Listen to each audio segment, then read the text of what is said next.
Oi, gente, tudo bem? Meu nome é Silvana, sou professora de Biologia do Estado de São Paulo. Essa é uma videoaula sobre funções vitais das células, em especial respiração celular, mais especial ainda sobre cadeia respiratória ou fosforilação oxidativa. Tá bonito? Então vamos só recordar alguma coisinha aqui. Que figura é essa? Você já tem que saber que é a mitocôndria. E a mitocôndria é encontrada apenas em seres eucariontes. O que caracteriza um ser eucarionte? É que ele tem o material genético dele protegido por uma membrana nuclear, também chamada de carioteca, que é uma denominação mais antiga. E ele tem o interior, o citoplasma dele, repleto de organelas, de estruturas membranosas. Belezinha? Vamos continuar aqui então. O que vai caracterizar a cadeia respiratória ou a fosforilação oxidativa? Primeira coisa, ela é a última etapa da respiração celular. Lembra que a respiração celular a gente dividiu em 3 fases. Glicólise, que acontece no citoplasma da célula. Ciclo de Krebs, que acontece na mitocôndria, especialmente na matriz mitocondrial. E agora a cadeia respiratória, que também está dentro da mitocôndria. Mas o que vai acontecer? Ela vai ocorrer na crista mitocondrial. Olha aqui o desenho, isso aqui é a mitocôndria, tá? A matriz mitocondrial está aqui. E a crista mitocondrial é esse espacinho aqui, tá vendo? Ó?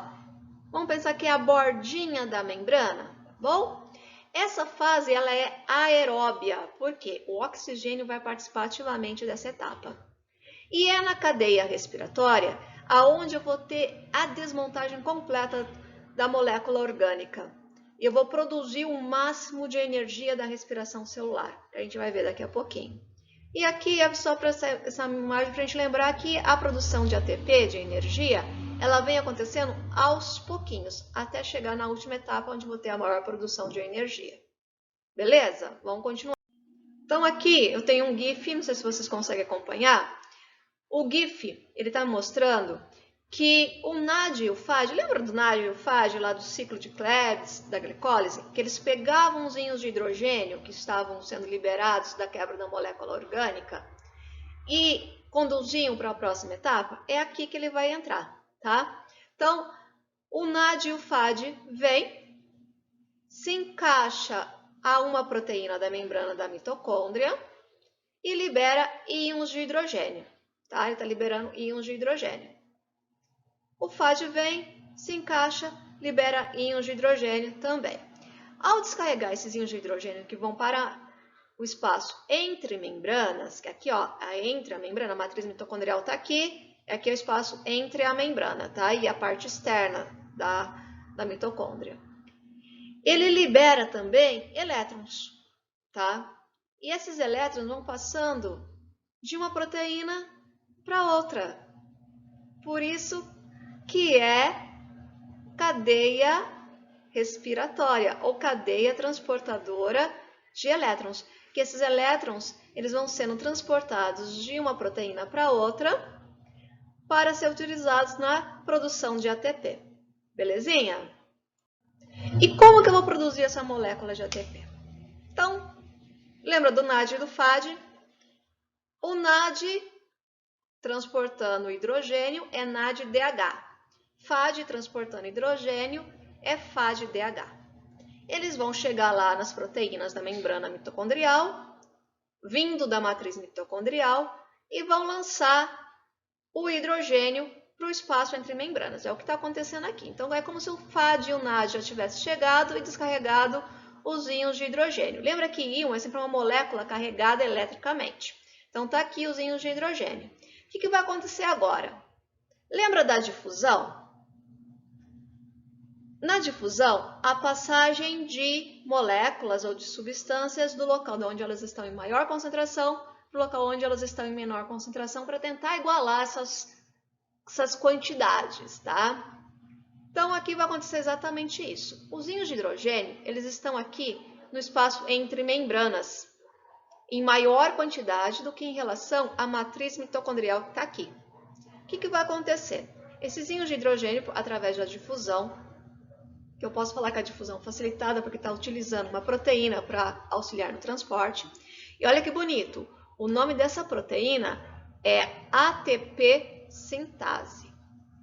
Por que tem esse nome? Porque ela vai gerar ATP, ela vai produzir ATP, tá? Ela vai auxiliar num processo de ATP. Espera aí que a gente já vai entender. Então, vem cá. Os íons de hidrogênio estão aqui no espaço entre membranas, onde há a maior concentração, e eles vão entrar através de fusão facilitada na matriz mitocondrial. E eles vão passar por essa proteína, que é a ATP sintase. Pensa que a ATP sintase é como se fosse um moinho d'água.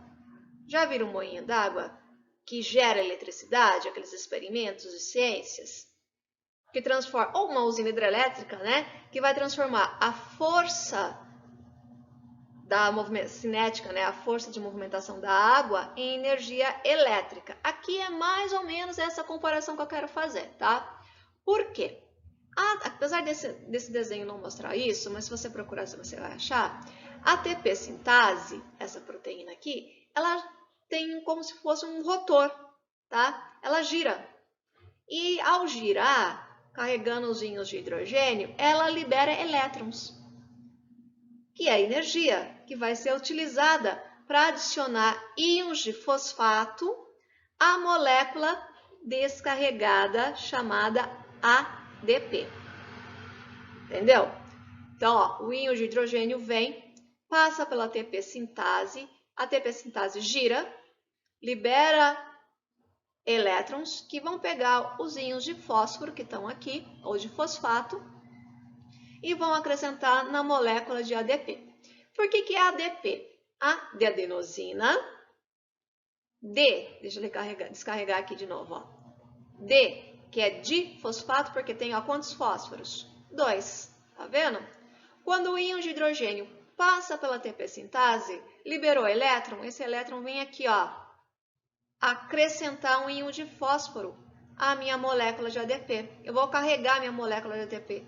Eu vou, como se eu pegasse a bateria do celular e carregasse, tá? Eu vou transformar em ATP, que é ATP, adenosina. O T é de trifosfato, 3 íons de fosfato aqui. E produzir a minha molécula altamente energética, que é essa que eu vou utilizar para a realização de todas as funções vitais do ser vivo. Belezinha até aqui? Espero que sim. Vamos continuar. Até agora eu não falei do oxigênio. Aonde que entra o oxigênio aqui? Tá? O oxigênio, ele é essencial no processo de produção de energia. Ele está sendo absorvido pela mitocôndria, ele está na mitocôndria, ele está aqui na matriz mitocondrial. Olha o oxigênio aqui. Lembra da cadeia transportadora de elétrons? Tá? O NAD-DH, o FAD-DH, cada um deles vem aqui nas proteínas da membrana plasmática, que vão carregar esses elétrons, cadeia transportadora, tá vendo? Descarrega elétron, tá? O elétron vem, olha, vai passando de proteína para proteína, vai sendo transportado. Até chegar nessa proteína maiorzinha aqui. Não se preocupa com o nome dela não, tá?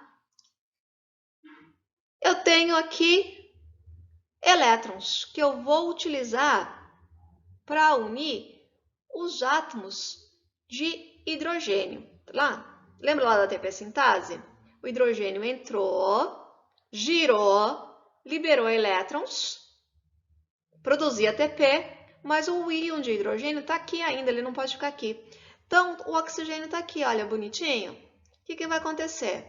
2 íons de hidrogênio vão se ligar ao oxigênio. E eu vou formar o quê? Olha só, 2 íons de hidrogênio mais o oxigênio, eu formo água. É nesse processo que eu vou formar a molécula de água.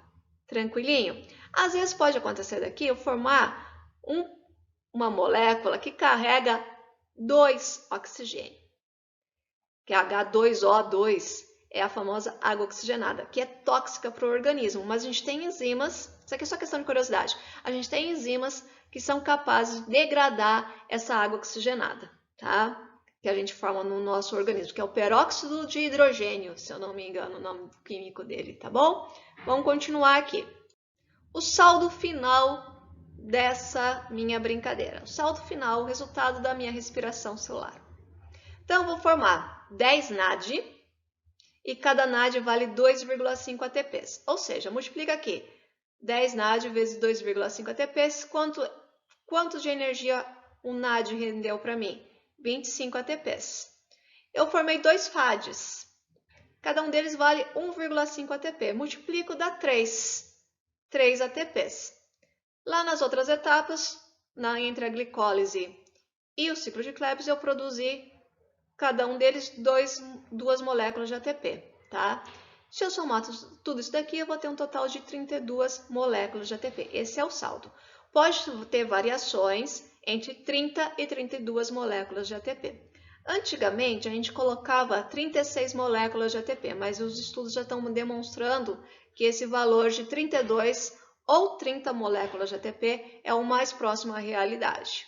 Mas, prof, e aquele nome, fosforilação oxidativa, que você tinha dito? Vamos entender o que é? É o processo que a gente acabou de descrever. Por que é fosforilação? Ai, que nome bonito! Vem de fósforo.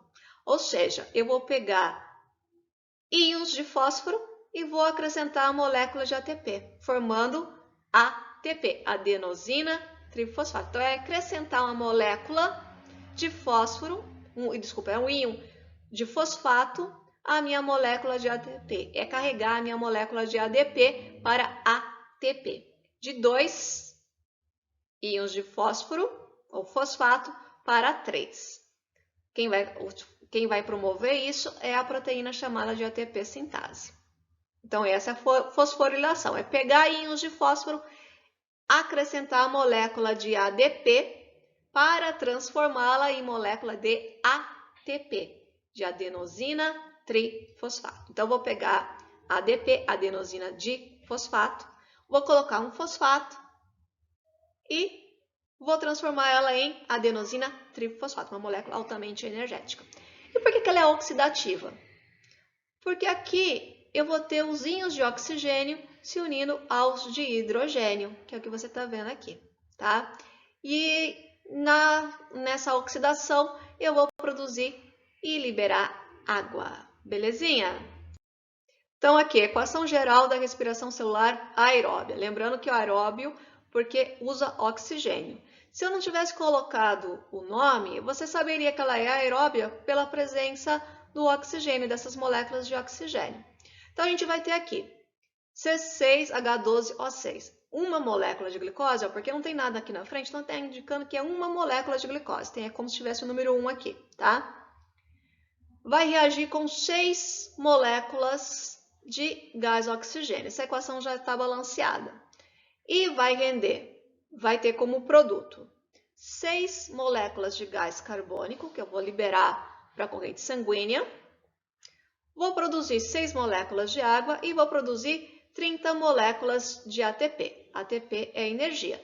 Lembrando que essa é a equação com os dados recentes, que você pode encontrar, às vezes, em algum exercício, cobrando como 36 moléculas de ATP, ou até mesmo 38. Mas a gente vai trabalhar aqui com 30 moléculas de ATP, que é o que está na atualidade. E como que acontece a respiração aeróbia num procarionte? Vamos lembrar primeiro?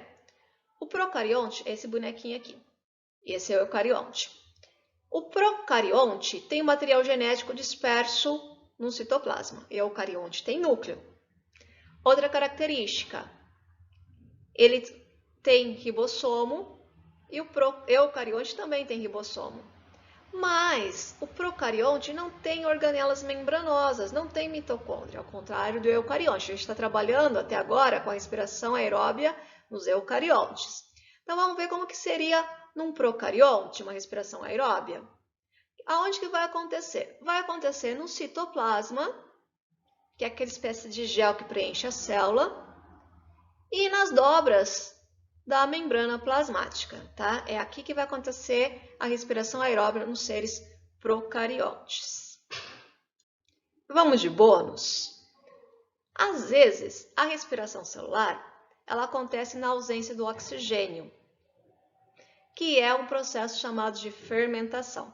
Alguns organismos são anaeróbios, que significa esse anaeróbio, esse AN aí na frente é uma negativa, quer dizer que não acontece na presença de oxigênio.